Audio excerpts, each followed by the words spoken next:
Hey guys, it's Dark Architect 18 back here with another YouTube video, and today we're doing the Ostergotland strategy video. So before I get into this, I just want to say I do ship reviews, dev strike videos, and much more. So before I start, make sure to like the video and subscribe to the channel. And if you like the content and want to support the channel, hit the notification bell to stay notified for all videos. And now it's time to get into it. So we're going to break down the commander, and then we're going to break down the strategy of what I'm doing here. So commander, we got Conrad, Helfrich, and then inspirations of Yukikaze and Space Fishy.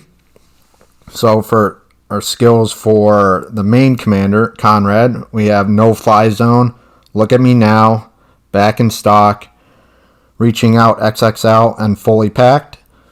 And then our mods for the Ostergotland include the AA Guns Mod 2, Steering Gears Mod 2, Concealment System Mod 1, Torpedo Launchers Mod 3. So we got a AA build slash torpedo speed build as well. So the torps go quite a bit faster. And yeah, that's most about the build. Also, another notable thing about this ship, it has 3 speed boosts, 3 heals, and 3 defensive AAs. So it comes in handy, especially since you don't have smoke in this destroyer. So you really got to use your defensive AA and your speed boost wisely. And then obviously use your heals when you need them.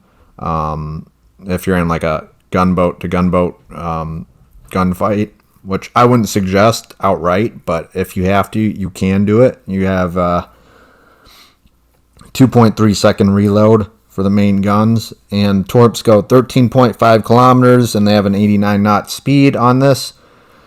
So first of all, the keys with this ship is you got to avoid taking caps outright, and you can only really take caps with this destroyer if you have support, which we do on this side on the sea cap with another destroyer and I believe another cruiser or whatever, at least in this case. So also always check to see if you have carriers on the other team. If you do, then you really got to be cognizant of where that carrier is located and if he's coming over by you, so to your cap or your location of where your ship is.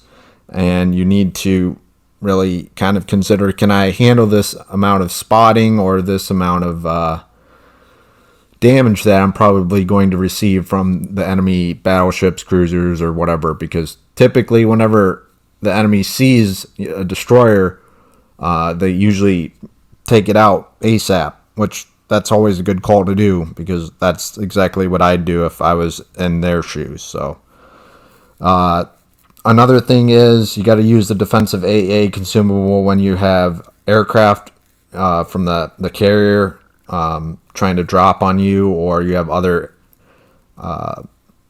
like catapult fighters or the other type of fighter that battleships use or cruisers. So those you got to really take out, because those will spot you regardless.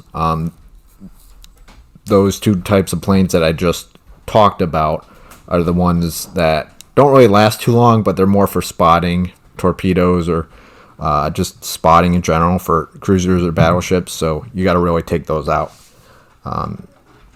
So what I basically did so far is I moved from the B cap all the way over to C cap to support the team. And now I am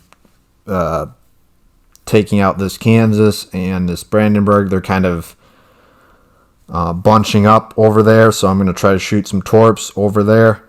I already did a dev strike already, and we're up to 21,000 damage. So we got a couple torp hits, couple floods, some planes knocked out, so that's pretty good so far. We got the first blood as well.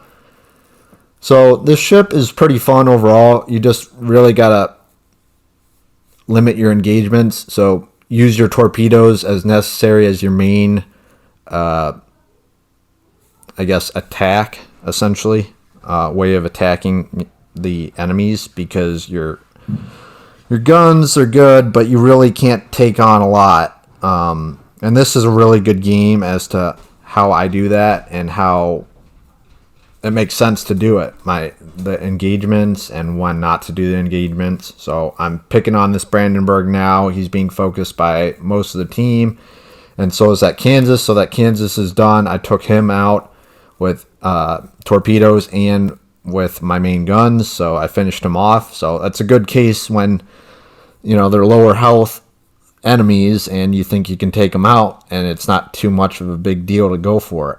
So if it's not too much of a risk. If it's too much of a risk, I might as well hold off and try to wait a little bit longer or something.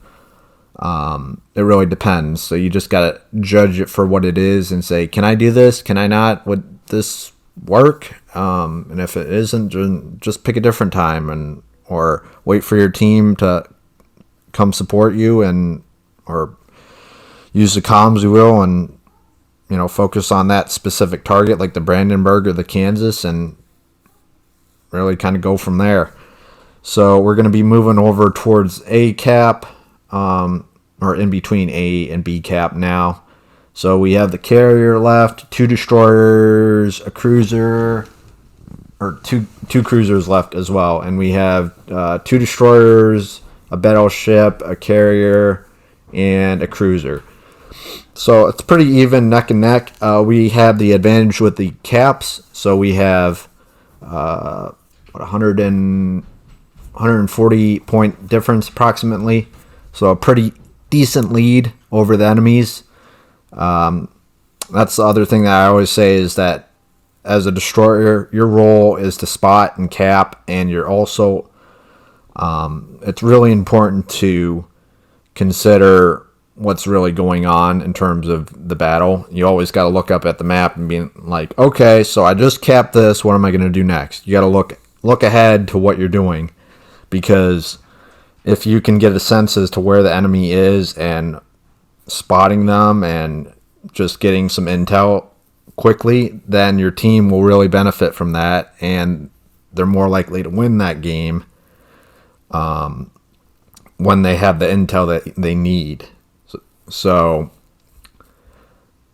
carriers and really destroyers, really good carrier players and really good destroyer players really, really excel with spotting and understanding the idea that they aren't, there to just soak up the damage and make big damage numbers for the game. They're really there to support the team, get the win, get the W, and really do their job as effectively as possible and keep learning. So if you keep doing that and keep progressing, it's only going to get easier, and it just really, really shows how well things can play out, like in this case with this battle. So overall, we're just shooting torps at this Ostrogotland. We're kind of playing it safe right here. We don't know where the other destroyer is. The carrier is probably in the back of the map. I think, the destroyer is over by C. So,